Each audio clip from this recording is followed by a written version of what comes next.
كنبغي نتكلموا دابا يمكن لك تستعمل الفرنسيه لقيتي لها نتكلموا على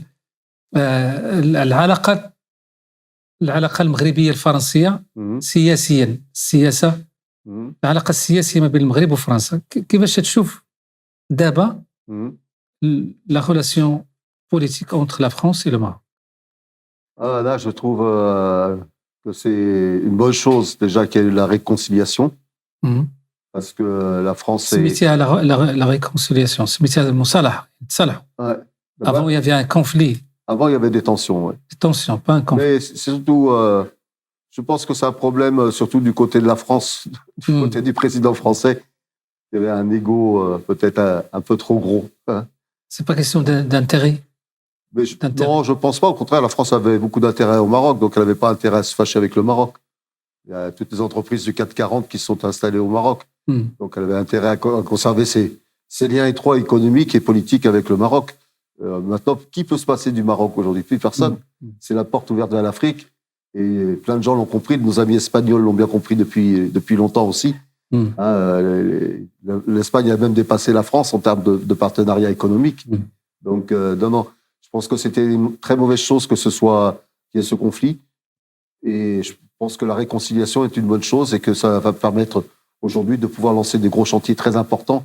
Je pense dans des domaines d'expertise qu'a aujourd'hui la France, que ce soit par exemple sur ces projets d'hydrogène vert qui vont se faire dans la région de Gouemim avec Total Energy par exemple. C'est un méga projet. Et le Maroc va certainement être un leader en bénéficiant de l'expertise française dans ce domaine. On le voit aussi sur le plan ferroviaire avec Alstom, le TGV. Donc, je pense que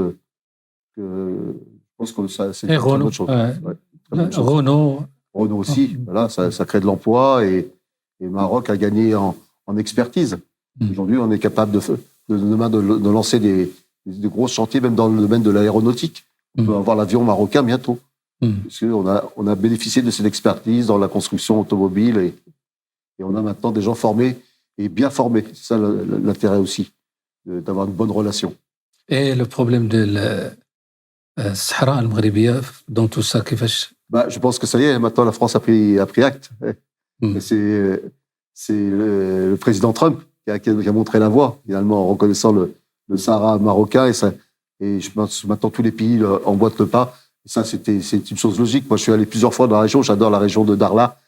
C'est un endroit merveilleux. Et c'est vraiment une terre bénie des dieux. Il y a un potentiel incroyable. Et Sahara Diana. الصحراء ديالنا. C'est clair. Ils ont défendu. Alors, j'ai fait une fois à moto parce que j'étais avec les motards, les aigles de l'Atlas.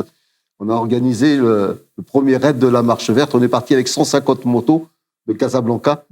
On est arrivé jusqu'à Laayoune. On a été reçu à l'époque par Sid Reis, qui était le wali de Laayoune. Sid Reis. Et on est arrivé sur la place principale de Laayoune avec le portrait de Sa Majesté sur les motos et le Coran. Et le drapeau marocain. Voilà. On avait fait ça.